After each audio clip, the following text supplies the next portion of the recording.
दोस्तों नमस्कार। आज हम आपको भीष्म के जन्म की कहानी बताते हैं। कहानी को अंत तक जरूर देखें। प्राचीन समय की बात है। राजर्षि प्रतीप के पुत्र महाराजा शांतनु इंद्र के समान तेजस्वी थे। शांतनु अपने राज्य के हिंसक पशुओं का शिकार करने के उद्देश्य से अक्सर जंगल में घूमते रहते थे। राजा शांतनु यदाकदा जंगली भैंसों का शिकार करते हुए परम पावनी नदी गंगा के किनारे जा पहुंचते थे। एक दिन की बात है, जब महाराज शांतनु गंगा के किनारे विहार कर रहे थे।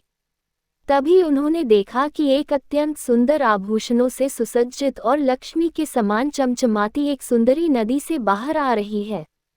ऐसा लग रहा था मानो लक्ष्मी का ही दूसरा रूप हो। उसके सौंदर्य पर मंत्रमुग्ध हुए महाराज शांतनु का रोम रोम उसे देखकर रोमांच से भर गया। तभी सौंदर्य की देवी की मोहिनी दृष्टि महाराज शांतनु पर पड़ी।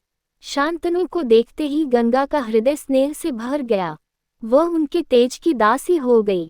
राजा शांतनु उसके निकट जाकर बोले, हे सुंदरी, तुम देवी, राक्षसी, गंधर्वी, अप्सरा, यक्षिणी, नागन्या या मानवी जो कोई भी हो, मैं तुम्हारे सौंदर्य पर मुग्ध शांतनु तुम्हें अपनी महारानी बनाना चाहता हूँ। तभी गंगा को राजा प्रतीप की बात और वसुओं को दिए गए वचन का ध्यान आया।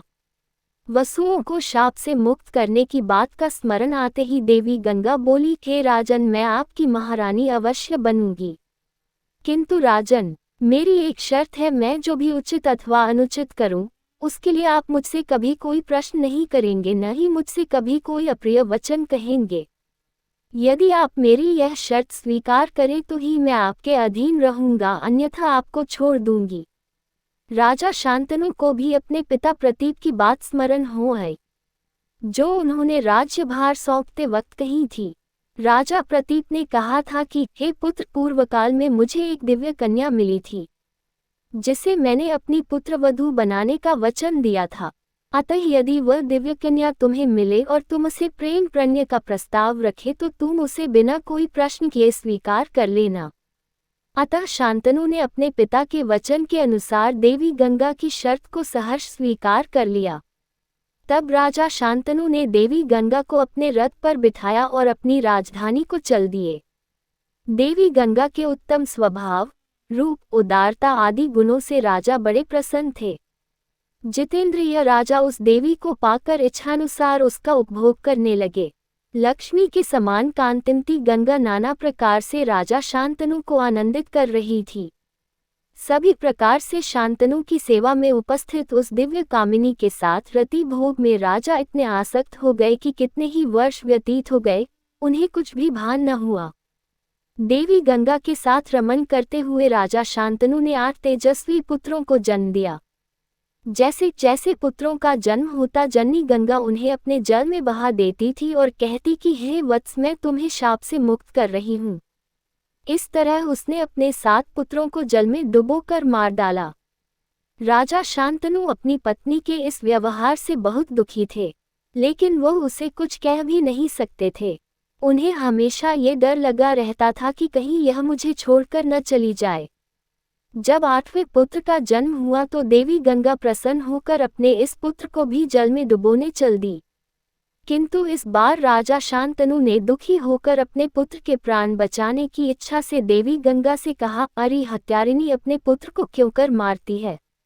रे पुत्र घातिनी, तुझे दया नहीं आती?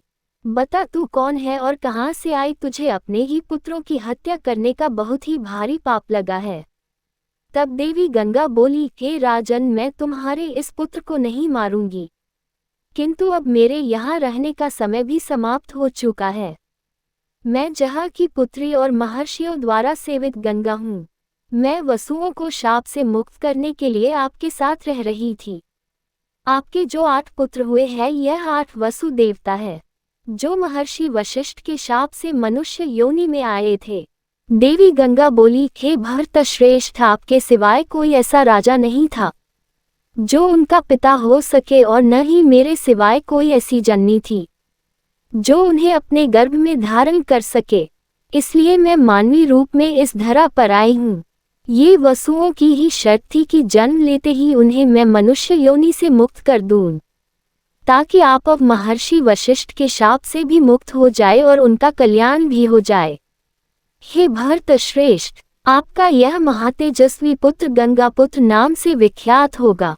महर्षि वशिष्ठ ने वसुओं को शाप क्यों दिया? तब शांतनु ने पूछा, हे देवी, ये आपव ऋषि कौन है और वसुओं ने ऐसा क्या किया था जो उन्हें मनुष्य योनि में आने का शाप मिला, और तुम्हारे इस पुत्र ने ऐसा कौन सा कर्म किया जिससे इसे मनुष्य लोक में ही निवास करना पड़ेगा? अपने पति के ऐसा पूछने पर देवी गंगा बोली, हे राजन, प्राचीन काल में वरुण के पुत्र महर्षि वशिष्ठ ही आपव नाम से विख्यात थे। गिरिराज मेरु के पीछे उनका आश्रम है, जो विभिन्न जंगली फूलों, जीवों और पक्षियों से शोभायमान है। उसी वन में महर्षि वशिष्ठ तपस्या करते थे। हे राजन, एक बार दक्ष प्रजापति की पुत्री सुरभि ने महर्षि कश्यप के सहवास से एक गौ को जन्म दिया, जो समस्त कामनाओं की पूर्ति करने वाली तथा समस्त जगत के कल्याण के लिए प्रकट हुई थी। महर्षि वशिष्ठ ने उसी गौ को कामधेनु के रूप में प्राप्त किया। कामधेनु उस तपसी वन में निर्भय होकर चरती थी। हे राजन, एक बार उस वन में वसु आदि सभी देवता पधारे हुए थे। सभी देवता अपनी स्त्रियों के साथ उस वन में विचरण कर रहे थे। तभी उन वसुओं में से एक की पत्नी ने कामधेनु नंदिनी गौ को वन में विचरण करते हुए देखा। उस देवी ने अपने पति द्यो नामक वसु को वह गाय दिखाए और उसकी सुंदरता का वर्णन करने लगी। तब उस वसु ने अपनी पत्नी से कहा, हे देवी, ये दिव्य गाय महर्षि वशिष्ठ की है, जो उस उत्तम वन में निर्भय होकर विचरण करती है। जो मनुष्य इसका स्वादिष्ट दुग्ध का पान करेगा, वह 10,000 वर्षों तक जीवित रहेगा और उतने ही समय तक युवावस्था में स्थिर रहेगा।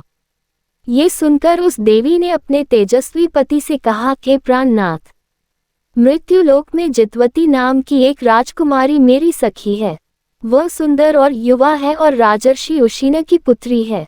हे देव, उसी के लिए बछड़े सहित ये गाय लेने की मेरी बड़ी इच्छा है। अतः हे देव, इस दिव्य गाय को आप शीघ्र ले आइए, जिससे मेरी वह सखी जरा रोग और व्याधि से बची रह सके। आप यथाशीघ्र मेरे इस मनोरथ को पूर्ण कीजिए। मेरे लिए इससे बढ़कर प्रिय अन्य कुछ भी नहीं है। अपनी पत्नी के ऐसे वचन सुनकर द्यो नामक उस वसु ने अपने भाई पृथु आदि को बुलाकर उनकी सहायता से बिना कुछ सोचे नंदिनी गाय का अपहरण कर लिया। इधर कुछ समय बाद महर्षि वशिष्ठ संध्या करके कंदमूल लेकर आश्रम पर आए। जब उन्होंने अपनी प्रिय नंदिनी गाय को कहीं नहीं देखा तो वह उसकी खोज करने लगे। बहुत खोजने पर भी महर्षि को जब वह गाय नहीं मिली तो उन्होंने दिव्य दृष्टि से देखा। तब उन्हें पता चला कि मेरी कामधेनु का अपहरण वसुओं ने किया है। ये देखते ही उन्होंने कुपित होकर तत्काल वसुओं को शाप दे दिया कि जिन वसुओं ने मेरी गाय का अपहरण किया है, वे सब के सब मनुष्य योनि में जन्म लेंगे। जब वसुओं को ये पता चला कि महर्षि वशिष्ठ ने उनको शाप दे दिया है तो वह सब के सब उनके आश्रम पर पहुंच गए। उन्होंने महर्षि को प्रसन्न करने की खूब चेष्टा की, किंतु महर्षि का कृपा प्रसाद नहीं पा सके। तब उन्होंने शाप से मुक्त होने का उपाय पूछा। तब महर्षि बोले, मैंने तुम सबको शाप दिया है, किंतु तुम लोग तो प्रतिवर्ष एक एक करके शाप से मुक्त हो जाओगे, किंतु ये द्यो नाम का जो वसु है, जिसके कारण तुम सबको शाप मिला है, ये दीर्घ काल तक मनुष्यलोक में निवास करेगा, किंतु इसके कोई संतान नहीं होगी। ये धर्मात्मा और विद्वान होगा तथा अपने पिता के हित के लिए स्त्री सुख का परित्याग कर देगा। इतना कहकर महर्षि वशिष्ठ वहां से चले गए। देवी गंगा बोली, हे राजन, तब ये सभी वसु मेरे पास आए और उन्होंने मुझसे जो निवेदन किया था सो मैंने किया। किंतु भरतश्रेष्ठ, ये जो शिशु बचा है, ये वही द्यो नामक 8वां वसु है जो गंगापुत्र नाम से विख्यात होगा और दीर्घ काल तक मनुष्यलोक में निवास करेगा। अभी यह शिशु है, अतः इसे मैं अपने साथ ले जा रही हूँ, किंतु बड़ा होने पर यह आपसे पास आ जाएगा। अब मैं जा रही हूँ और जब आप बुलाएंगी तभी आपके सामने उपस्थित होंगी। इतना कहकर गंगा उस नवजात शिशु को लेकर अंतर्ध्यान हो गई। इधर शांतनु दुखी होकर अपने नगर लौट आए। आगे चलकर वही बच्चा देवव्रत और गंगापुत्र नाम जाना जाने लगा। ब्रह्मचर्य की भीषण प्रतिज्ञा करने के कारण भीष्म नाम से विख्यात हुआ। ये था गंगापुत्र भीष्म के जन्म का रहस्य। यदि यह कथा आपको पसंद आई हो तो चैनल को लाइक, शेयर, सब्सक्राइब करना न भूलें।